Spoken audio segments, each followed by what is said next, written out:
Hi everybody. I figured new year, let's do something new video wise. I have always wanted to kind of go into DM advice, RPG horror stories and stuff like that and kind of give some input cuz I've been playing tabletop role playing games for oh god, 10 years plus, something like that, on and off, and I've been DMing for 5 years plus, something like that. Um, so I figured today we would go over some stories, kind of talk about them, maybe ways that could be avoided, ways that you, if you were the poster, or how this poster could move forward to maybe solve the issue or just not be in the situation they're in. So I hope you guys are going to enjoy this content, though. Happy 2025. I hope you all have had a great new year. If you are enjoying this, please do like and subscribe. It means the world to me. But without further ado, let's start out. So our first story is going to be party member thinks he was the MC and cheats to gain combat advantage. I recently got into D&D and decided to play with my friends. One of the players, whom I'll call Henry, turned out to be a very self-centered person. In almost every story he writes, he makes himself the strongest character, capable of defeating anyone. Our group was playing in a pre-existing world where we had to tie our characters' backstories to the world's lore. Most of us managed to do this in a way that made sense, but Henry's backstory was the exception. For some reason, he decided to rewrite parts of the lore. Going into this, rewriting a little bit of lore, not inherently bad. You gotta make sure that if you're going to, you gotta work with your DM, but I do agree that it is very important for the players to make sure that their backstory, like they need to put some sort of effort in to make sure it matches in with the lore a bit. And it is partially the DM's job to go and kind of rein it in if necessary. Like, hey, that'll fit, or hey, no, that won't fit, you know, or hey, that's a great idea, but that's not what we're looking for this campaign. You know, maybe you save that for the next one. To continue though, his character was a warrior from a nation that existed 1500 years ago who fought alongside the nation's god. During a battle, he took a spear to the chest meant for the god, but somehow managed to slaughter every enemy in sight before dying. You gotta love that. I bet you this is like a level 1 character too. Your level 1 character should never be doing anything on par with this unless for some reason your character, we gotta work with the GM on this, DM, is like, oh, my character lost all their power, and then the whole campaign is then regaining that power because they got, I don't know, taken away or whatever. But like, write a backstory where your character is like, my character is the biggest badass that's ever been, and he is awesome, and he can never lose. And it's like, okay, you're level 1. Like a goblin's gonna slap you with a spear if you're not careful, and you could die. So maybe we rein that backstory in a little bit. During somehow managed to slaughter every enemy in sight, and that's not even the worst part. Apparently, everyone in the nation, along with all the gods, mourned his passing. Okay, that sounds like something that would happen maybe later in the campaign, if you've interacted with gods quite a bit and kind of earned that, despite countless other warriors also died in the war. He then ascended to the gods' realm, spoke to a dragon. Dragons aren't even supposed to exist there. That's a little weird. DM should probably rein that in, and was somehow granted a second life, revived as a half-human, half-dragon. I like the idea. That sounds kind of cool, half-human, half-dragon thing. Maybe use the Dragonborn template, you know, if you're doing 5e. Maybe, and I'm sure there's a lot of homebrew out there too, where your character is like half and half, and then you know, turn it around or something like that. And like grow as the campaign goes on. This was particularly frustrating, as in the lore, dragons can look human, but humans cannot become half-dragons. The worst part came during the opening session. One player's backstory involved being a friend of the gods, but she was injured during the war and now roamed the world through a puppet made from a tree. That's kind of cool. I like that. I like the idea of that. Like a weird item or like something you wouldn't expect to be a player character is like a player character. That's kind of cool. Henry pulled her aside and said, I've seen you somewhere before. You were definitely a loyal follower of the God of Freedom. Yeah, I remember seeing you with him hundreds of years ago. He completely disregarded her backstory and invented a new role for her as some loyal follower, totally ignoring the lore. Then he did something that really frustrated me. It seems like he's done a couple things that have really frustrated the poster here. During combat, he kept rolling high numbers, 20, 15, or something else good, but never a bad roll. When I asked him about it, he said, "Oh, I have my own system where I roll 3 times and take the 3rd roll." There's a number of instances here where the DM needs to have stepped in. DM needed to have originally stepped in when he came up with this backstory. DM needed to rein that in. Then when he started going, like pulled in, it's one thing to pull like one of the other PCs aside and like RP with them. That's awesome. Always should do that, but never rewrite their backstory. The DM also should have reined that in. That's not cool. And then the rolling, oh no, the DM needs to roll, like really rein that in. See, this is one of the nice parts about playing like online is it's harder if you roll within like a system like Foundry or Roll20 or whatever. It's hard to fudge your rolls because everybody can see your rolls generally. This sounds like it's more of an in-person one, and the DM needs to put a stop to that. There should not be if everybody can do that system, if they want to do that system where they roll 3 times, take the 3rd roll, then everybody needs to do that. Not one character gets 2 because they do 3 because they didn't like the first 2 or some crap like that. At this point, I don't know what to do. I'm worried that in every future D&D session or campaign, he'll try to be the quote main character while treating the rest of us like side characters. So the poster is not sure what they're supposed to do here. Ideally, you need to be expressing your concerns. D&D, tabletop, roleplay, it's collaborative. You all need to work together to tell a story along with your DM or GM. And if something is bothering you, you need to, my recommendation is to, depending on what it is, bring it up with your GM. I'd just be like, hey, I've got concerns over this. I don't like, the fact that this, is this lore supposed to be rewritten this way? I thought the lore was X. Hey, I noticed that this person seems to be rewriting this character's lore. What's up with that? Or, hey, I noticed that this player is rolling really weird. Why are they allowed to do that? Can I do that? If they can do that, bring it up there. See what the DM says, because potentially there's an explanation for this. Not necessarily the rolling, but like maybe the lore is being rewritten or something. They're like, oh yeah, well this is going to be changed that way. Which, if it was, they should have maybe informed, because it sounds like a big piece of lore here with this guy's definitely not OP backstory. And then potentially, if you're feeling comfortable, call them out on it politely. Just be like, hey, that rolling's kind of weird. Like, I thought we were rolling this way at the table. You have to be vocal about it. Gotta express those concerns. And then if the DM's not willing to do anything about it, not that the DM needs to solve all issues, and this doesn't seem like it's going to be something that's going to be fixed, this might not be the table for you. And it doesn't hurt to talk to the other players as well. Just be like, hey, especially to this one, the puppet character who is having their like lore just being rewritten and stuff like that. Like, definitely pull them aside and be like, hey, I notice Henry is messing with your backstory. It seems like, are you comfortable with that? Like, and then, if they don't like it, then you guys can both go to the DM and talk to the DM about that, because DMs are usually the arbiter of the world. They usually are the rules person when it comes to how the system's going to be run, or if any homebrew is going to be allowed, or if any like changes and tweaks are going to be made. Like, the DM's the one that aligns all that, and should ideally be trying to make sure it's balanced. And they need to put their foot down here. And it's a very difficult thing to do, especially when you first start DMing, is to if you have a problem player, sit down and be like, hey, we need to talk about this, or hey, what's going on with this, and sometimes telling no too. Learning to say no takes a while, but it's definitely a skill you need to learn.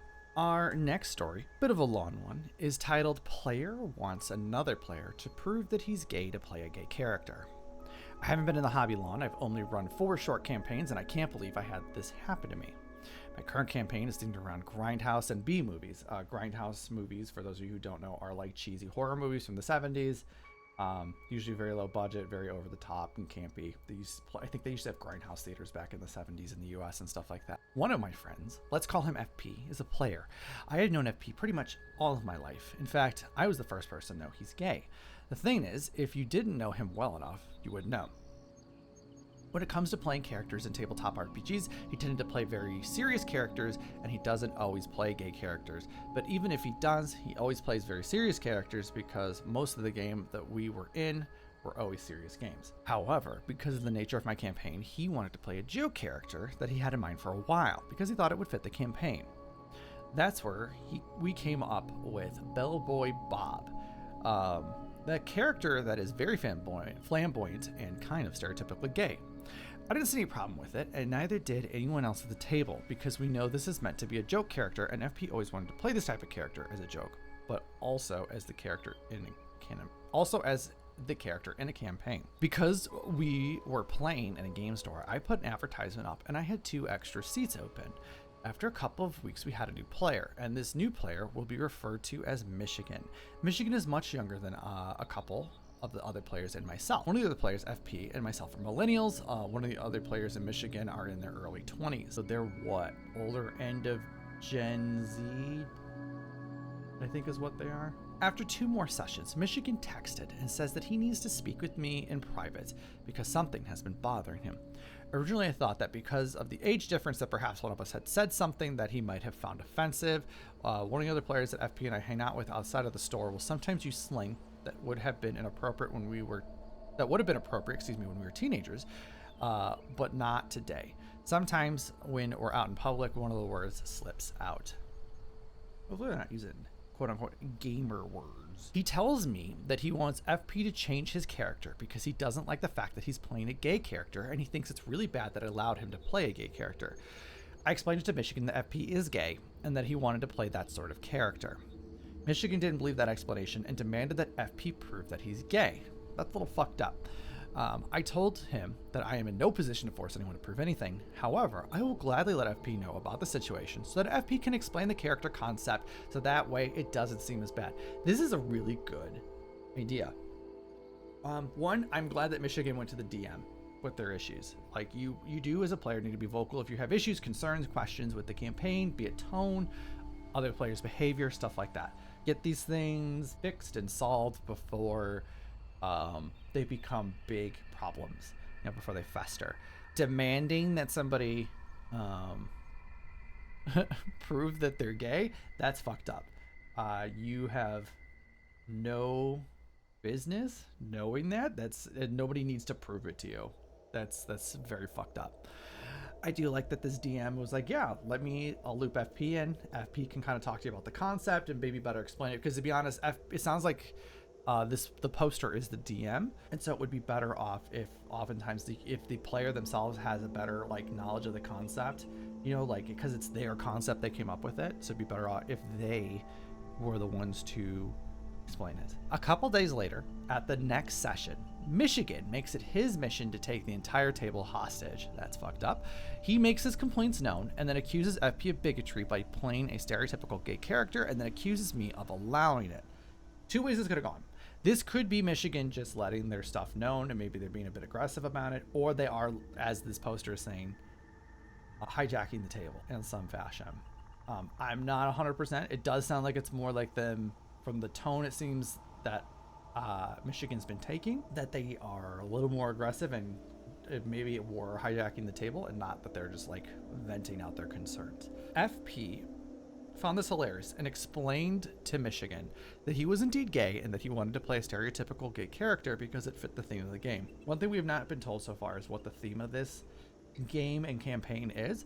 Potentially this is a more lighthearted, maybe campy, with the notice, or with the campaign theme being grindhouse and very B-movie. Campy is probably a very underlying theme here, and there's a chance that Michigan does not understand that campy is the theme. So playing up a more camp gay character, like a more stereotypically flamboyant character, would potentially fit in that setting a bit better. Michigan demands that he change his character because he finds FP's character offensive.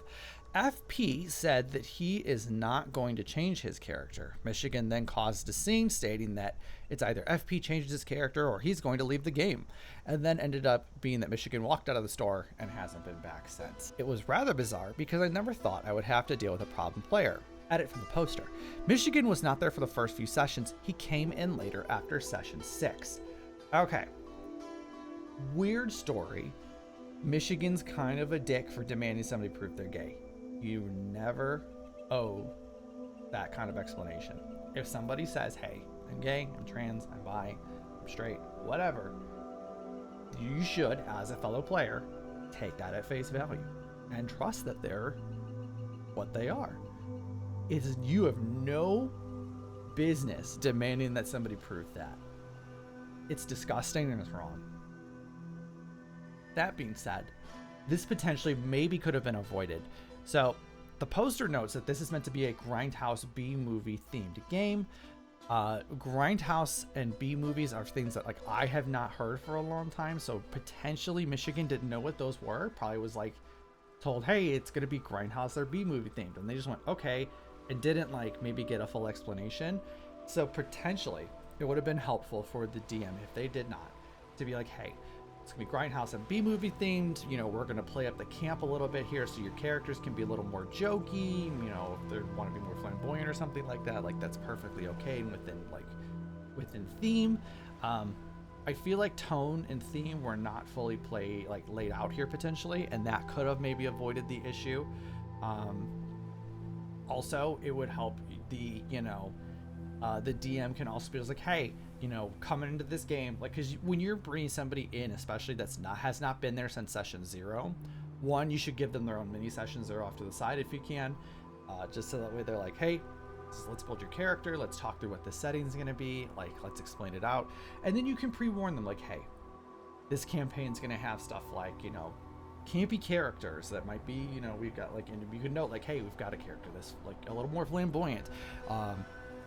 These are the themes and tones. These are the do's and don'ts. Like, you need to lay that out, especially when you're onboarding a player who has not been with you guys since session 1. And, you know, so doing this, if they haven't, they should have done a session 0. And you definitely kind of lay out, like, this is what the expectations are going to be. This is what the themes we're going to hit on are. This is what's allowed and this is what's not allowed. I do this with every campaign I run. I go, okay, cool. This is what the kind of campaign I have in mind. This is the themes. This is what's allowed. This is what is not allowed. You know, like definite hardline stuff. Like, you know, for example, my campaigns, if I have a PC that wants to, you know, romance the barmaid, great. Fantastic. You know, maybe you roll some charisma checks, you know, you do a little RP there being like, oh, you know, I regale this bar person with a story about how I'm a cool adventurer, and then I would, you know, flirt with them or whatever, you know, maybe roll some charisma checks in there if you roll well enough. Cool. You know, maybe they want to go home with you for the night. We fade to black. Phenomenal. You're allowed to touch on themes like that. It's not meant to be, you know, erotic roleplay in any way, shape, or form. That's where the fan fiction they can write later if that's their thing. So potentially this could have been avoided just by always do a session 0. Even if you're onboarding somebody later on in the campaign, always session 0 with them.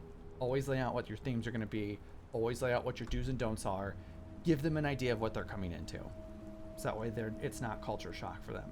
Don't tell them every character's little backstory note, but just be like, hey, you know, we've got a flamboyantly gay character in here. You know, we've got an edgelord. We've got that.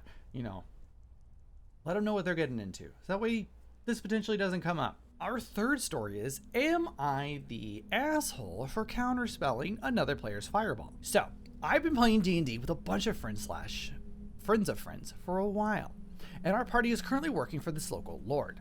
Everything was going fine. We were all having fun.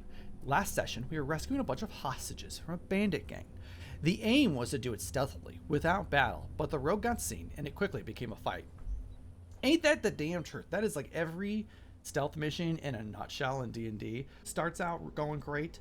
Somebody nat one something, because that's what the dice are going to do. And it just devolves into just an absolute train wreck of a shit show. It's great. So we now have a battle in the middle of this camp with a bunch of NPC villagers trying to run away at the same time, which makes it a lot harder because we can't really use AoEs. It isn't going great, and eventually our sorcerer decides to just chuck a fireball in. Regardless of the fact, it will almost certainly kill most of the people we're trying to save. To be fair, the character is true neutral, and it more or less tracks that he'd go for the easy option, even if it's not necessarily the right thing to do. his logic is he thinks we're losing the fight and that a dead party will not save anyone, whereas nuking the bad guys allows at least some of the hostages to escape. However, I decide that killing off the hostages and pissing off our patron lord is a really bad idea, so I counterspell the fireball. I am playing a chaotic good Archfey Warlock. This really pisses off the sorcerer player, but we keep going and eventually win the battle with only a few casualties, although we have to burn quite a few resources to do so. But after the session, we get into an argument with about half the table taking each side. Sorcerer player reckons that you should have never counterspelled another player's action, as that's basically PvP, whereas I think it was the appropriate thing to do at that moment. To be clear, this is a no PvP table where we have kicked out a guy who repeatedly tried to screw over other players, but I feel like this was the right thing to do for the party. So, am I in the wrong here? The DM reckons what I did was fine, but a couple other players disagree. Okay, couple things to hit on here. Counterspelling another player's fireball. You stopping another player from doing something I would not necessarily consider PvP, but we're getting damn close to it. This is something you need to talk to the table about, one, before a campaign starts. Don't know if this has been said at this table, but the DM should definitely be like, okay, hey, no direct, like for example, my tables, we do no direct PvP. So you as a player cannot start fighting another player or try to kill another player because you don't like something they're doing. Party conflict it can be great. It can be an awesome source of RP. But I do not allow trying to kill another player versus player sort of combat at my table. If there's something you wouldn't agree with and you might try to stop it, what I would recommend doing is the DM needs to go, okay, let's pause. This person wants to cast Fireball and could potentially kill a bunch of people. This other player wants to counterspell. How comfortable are both of you with this happening? Because one player is affecting directly the agency of another player in a direct sense. And we're getting into the weird territory of this is what my character would do. It's what my character would do. Makes sense because obviously it is what your character would do, but it's oftentimes utilized by players to act like an asshole, especially used a lot by people who stick to chaotic neutral, or people who are just like little goblins and are just like, I wanted this thing from the merchant and I'm gonna stab him because he won't give it to me for a 99% discount. It's what my player would do, or it's what my character would do. Well, it is what my player would do. A lot of players like to do that, but I think the DM needs to sit down. Gotta go, okay, let's pause for a second. Let's talk this out. How do you, you've character casting Fireball. How do you feel about this kind of agency happening? Because the player playing the sorcerer might be like, hey, I'm okay with it happens. I think it sucks. My character's going to be mad, but I'm okay with it,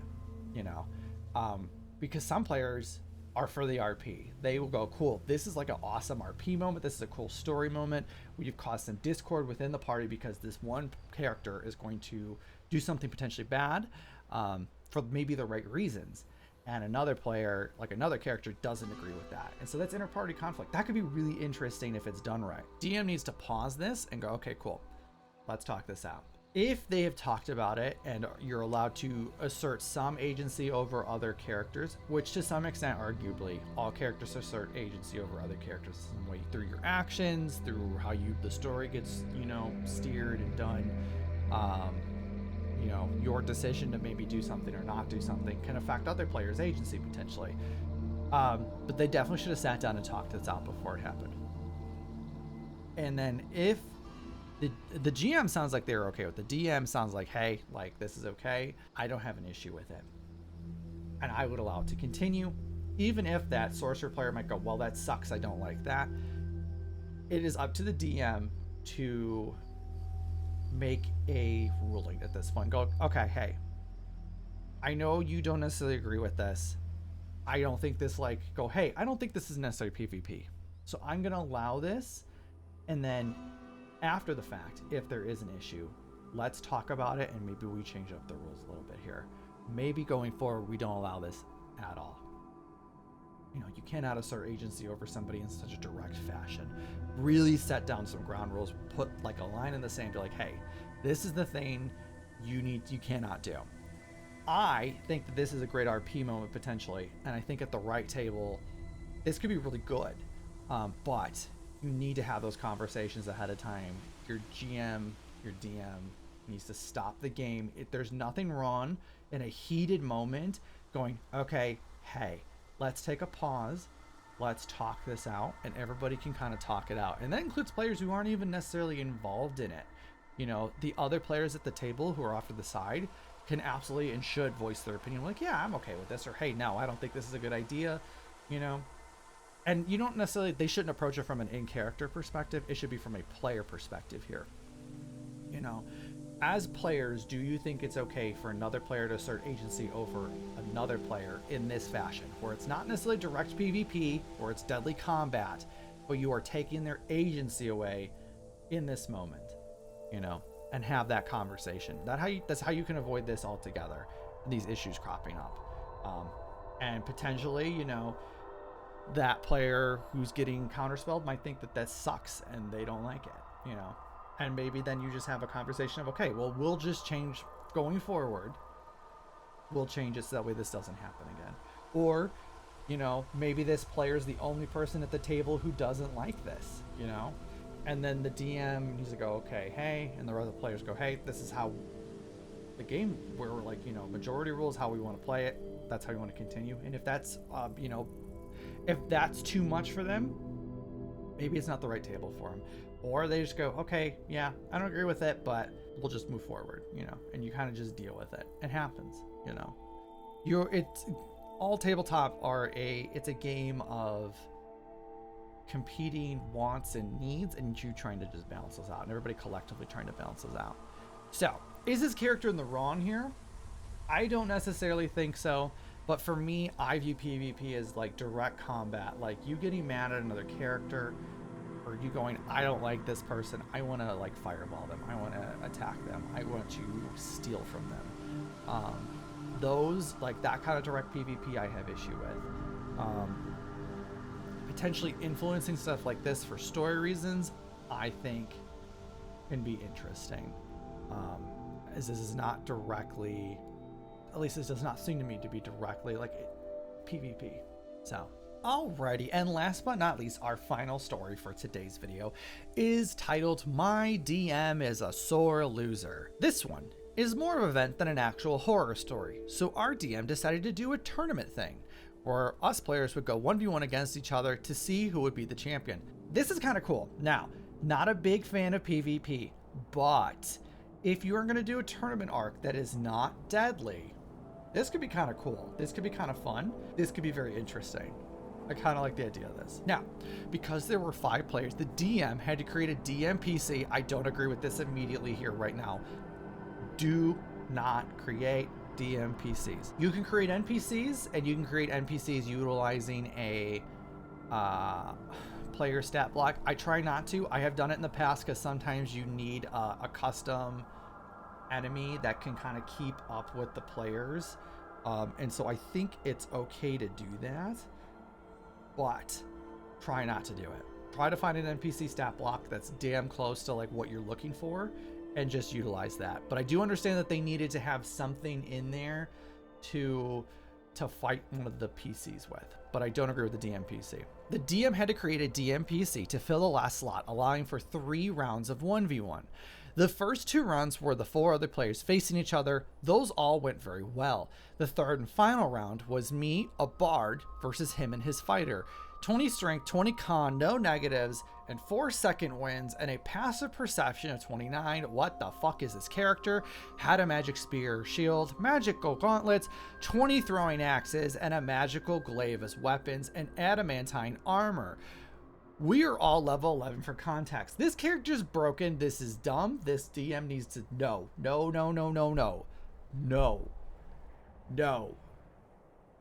That's disgusting. No. Okay. 20 strength, 20 con. Maybe. No negatives. No. There needs to be at least one of their ability stat blocks need to be a negative here. be it charisma, wisdom, intelligence. One of them needs to be it. Or dex even. This dude could just be a beefy ass motherfucker who is slow as shit. But they need at least one negative. Passive perception 29. That's stupidly high. That means his wisdom is insane. His wisdom's insane, and his he has to have like more than proficiency in perception checks. Like, holy crap. Now, magic spear, shield, magic gauntlets. I could see maybe 1 or 2 magic items depending on if you're doing a high magic or low magic campaign. The PCs might have a magic weapon or 2 each, potentially at this point. My campaigns, I tend to run high magic, so usually my players have 3, maybe 4 magic items because I think it's fun. I like to give my players weapons like that, but everybody runs their stuff differently. Okay, to continue. So I have quite a lot of control spells that do damage, which allowed me to get the better of him quite a bit in the early game. When I dropped low, I polymorphed myself into a huge giant crab. I managed to save on all concentration checks to keep the form going for the entire health pool. I was quite lucky on those, I'll admit. He ate the whole health pool, but I managed to kite him last minute when we were both low, went invisible while out of vision, and moved quite the distance away. We had a misunderstanding on the rules of invisibility in this situation, which I quickly looked up for clarification. We had one of the players DM for the fight, but he has never done it before. He still did great, and we will refer to him as DM in parentheses monk. Okay. I do not normally, if we're doing a 1v1 for instance here, I would not step down as DM for the fight. I would treat this, okay, if you're going to use a DM PC stat block, I would treat the PC as an NPC, and I would not step down as DM, because DMs are meant to be the arbiter of the rules, and I would never want to force another player who is potentially not comfortable being in that position of power to have to then be in that position of power, because then you get situations where the person doesn't understand the rules, potentially, or they're nervous and they make a missed call. So I would not have done this. The DM monk had to decide what shit went where in the arena. We were in the swamps and he had random geysers spawn. DMPC was immune to fire. That's also annoying. And the geysers did fire damage. Understandable. Demon's hot. But he walked into it and it blew him up into the air about 70 feet. He decided he could make a ranged throwing attack from there. DM Monk allowed it, and I was fine with it since it looked cool. As long as everybody's okay with Rule of Cool, you're okay to do that. I don't know if I would allow them to. You go up, I'd say you get blown up, you come back down, because I think if you're under 500 feet, I think you fall like 500 feet around or something. Like if you're under 500 feet, like when you've dropped, you instantly hit the ground kind of thing. You take the damage. But everybody's a different one. Like maybe you guys like skydive. You want a cool skydiving scene as your character's dropping 30 feet around or whatever. I don't know. I, though, would not allow him to do it in the air, but everybody seems to be okay with it because Rule of Cool. And Rule of Cool always tops rules written. Back on the invisible thing. We originally thought you just got disadvantaged on the attack, but after looking up, that isn't the only thing. You can only attack the square you think the invisible creature is in, and then proceed at disadvantage if you got it right. You are allowed a perception check to see where the creature could be. The DM monk said DMPC should roll it. He rolled a nat 1, and even with his modifiers, he still lost, meaning he had no idea where I was. He then proceeded to fall 70 feet, falling unconscious, which meant I won a very hard fought battle. DMPC in person then immediately said, okay guys, once the dice are rolled, you can't go back, but fine, whatever, you win. None of this shit in the future, all right? In a very upset, angry voice. He was quite clearly making me feel shit for winning. He said it in a more derogatory way. I just simplified it. So this DM's kind of getting their character's ass kicked personally. I get sad when I have a planned boss character or character they're going to fight that I'm like, okay, this should be a tough battle, you know, or this should be a good fight. Like, I'm here for this. And there are times where my players, either through ingenuity or this frickin' character just rolls like shit, just gets steamrolled, and I get sad sometimes. Not through the ingenuity. I think that shit's awesome. I love when my players come up with cool, interesting ways to overcome a situation. But like if I have this like boss and I'm like, oh, this is gonna be a good fight for my players, I cannot wait to challenge him. And he rolls like the boss just rolls like shit, and they just beat the ever living crap out of this thing so quickly, and it lasts like 5 seconds. It lasts like a round of combat and doesn't do anything. Sometimes then I'm like, oh man, I'm a little sad. I wanted to challenge you guys a little bit. Not for sad because I lost. I'm just sad because I'm like, fuck. I really wanted this to be challenging. Like, story-wise, this gets pumped up to be super tough and cool, and then you guys just cock slap this boss so fast. I'm like, oh man, I'm sad. So this DM though, with their DMPC, seems to be a little salty, and they need to not be. They need to, they just need to roll with it. I don't know why they are. Maybe they're competitive, maybe they were like, okay, cool, like I've been getting, like this character has been getting his ass kicked all freaking match. He hasn't been able to land all these hits, can't take this guy down, gets chucked up into the air, tries to find an invisible character, can't, and like because of a nat 1, falls unconscious due to like getting thrown up in the air and stuff. Like, I can understand him being sad, but he seems to be very much be a like sore loser here. Like I do agree with the poster, and he needs to chill. He needs to take a damn chill pill. And he also just shouldn't have DMPC. I really don't like the DMPC thing. It is not a good situation. It could always end up really, really bad. The story continues though. For a bit of context on this, he said to DM Monk, I walk into the geyser, getting launched up, and make 3 attacks with throwing axes. Since I'm in the air, I get advantage. I don't know how he gets advantage for being in the air. Maybe these players do this. Maybe this game that they do, they have a house rule where if you have a height advantage, you have advantage. That is a rule some people do. Some people do flanking also gives you advantage. So if you're on one side of an enemy and you have a teammate on the other side, you both get advantage on your attacks. So maybe they do something where if they have a height advantage, they have advantage on the attacks. So I have advantage, so it's a straight roll countering the invisibility. The DM Monk, bless his heart, he did very well. Simply forgot I was invisible. I said, how can you see me? I went invisible behind cover and moved quite a distance away. He proceeded to roll attacks anyway while I double checked how invisibility worked. I explained how it works, and the DM Monk said, oh shit, I forgot you were invisible. He then asked DMPC to roll perception, to which he rolled a 1, losing to my stealth, which I rolled 17. He was like, yeah, okay, you win. I die. And that, yeah, whatever, this was bullshit tone of voice. TLDR, I beat the DMPC that was slightly overtuned, slightly is being very polite, in a fight, and he got pissy and upset. Yeah, I agree. This DM also needs to take a chill pill. So, learning experience from this. DMs, don't make DMPCs. Do not make DMPCs.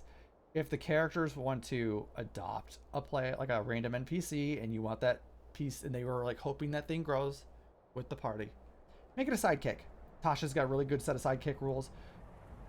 You can do PC stat block, like player stat blocks. I don't recommend it, just because 5e specifically is not balanced for PvP combat. Monsters, like the players are inherently supposed to always be a little bit stronger than monsters. That's why in order for monsters to keep up, we have things like legendary actions, legendary resistance, stuff like that. So ideally, if you're going to have a 6th person enter the arena to make it so it's even for this tournament arc here, find an NPC stat block that works. So I have been talking for a long time. That is going to be it for this video. I want to thank you guys all for spending time with me, going over some stuff. I hope you learned something. I hope you were entertained. If you're enjoying this content, like and subscribe. I will see you guys all in the next video. Have a fantastic one, everybody. Happy New Year.